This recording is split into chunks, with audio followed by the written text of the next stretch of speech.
What is up, guys, and welcome to the Iron Juggernaut raid guide. As always, if you want to check out the normal mode abilities, they'll be scrolling above my head. But this fight is not real difficult. It's a very healing intensive and damage intensive fight, as there is a shorter berserk timer and there is a ton of AoE damage going out on this fight. So this is going to be a big time healer check for your raid. But let's get right into it. This is a two-phase fight, and really there's an assault phase and a siege phase, and you just really have to know what you're gonna go into. So what we did is, during the first phase, the biggest thing for the tanks is obviously understanding the flame vents.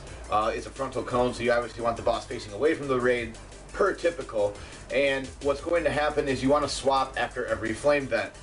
You do get a stacking fire debuff on you, and every flame vent you should switch just to avoid mainly death, but it's just pretty much your normal tank swap mechanic.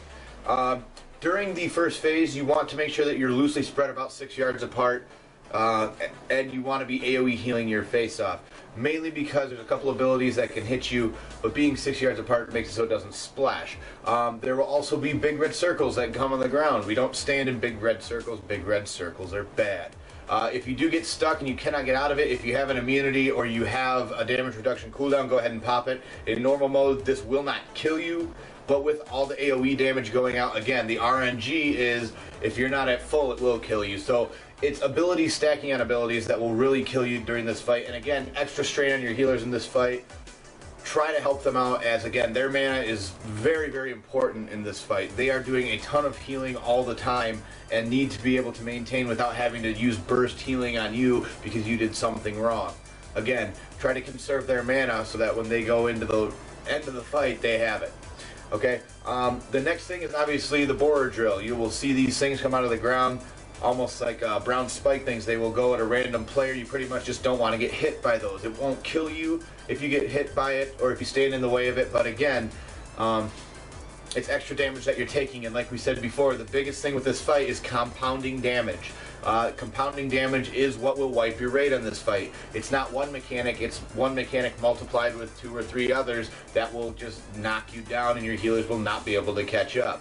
We don't want the healers running behind in this fight. I cannot stress that enough. The other thing that you need to understand is the mines that come out. Now, how do the mines work? A nice way to handle this, especially with the tank swap, is your tank that is not tanking. If he pops a small cooldown, he can actually run around, and when these crawler mines start to detonate, you'll see a detonate cast bar. You just want to click on them, it'll detonate it, and it'll do damage to that person. Now, if you just want to pop an immunity, so like mages can do greater invis, warriors, shield block, deterrence, all these things will work. Dark bargain, all these things will work on them, and then that way, you try to get as many of those as you can. Now, you can allow 1 or 2 to go off as long as you have like a raid cooldown going out, and the healers understand that once that detonation happens, the entire raid will take a lot of damage. So you do have to be careful with that. That's going to be the biggest thing though going into this fight. It's just making sure that you understand how the mines work, because that will be the one thing that will probably kill you. In the second phase, you're going to have heavy raid damage, and you're also going to have shock pulse. So what you want to do is you want to position yourself with your back towards a wall or in the direction of a wall so you don't get knocked all the way across the room. As you'll see in this kill video, it is a little finicky with how it works, but you'll see that if you don't do it right, you get knocked so far back that you lose a lot of DPS time and you're out of range of heals. And again, with the compounding damage component of this fight, if you're out of range of heals and you're taking extra damage from an ability that you shouldn't be, you're going to die. So what you need to understand also is that there's going to be a laser that comes out during this phase, and there's also going to be oil puddles. Now, how does this mechanic work? So the oil puddles will spawn on the ground. Oil puddles by themselves, not that bad. Oil puddles with lasers through them, burn into fire and start hurting everything. So if you do get the laser on you, try to run away from the raid.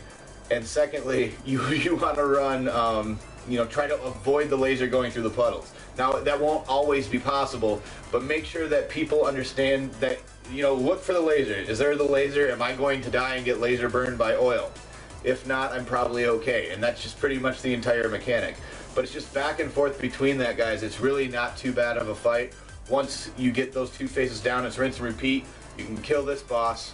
Hope you enjoyed this one, and as always, we'll see you in the next one.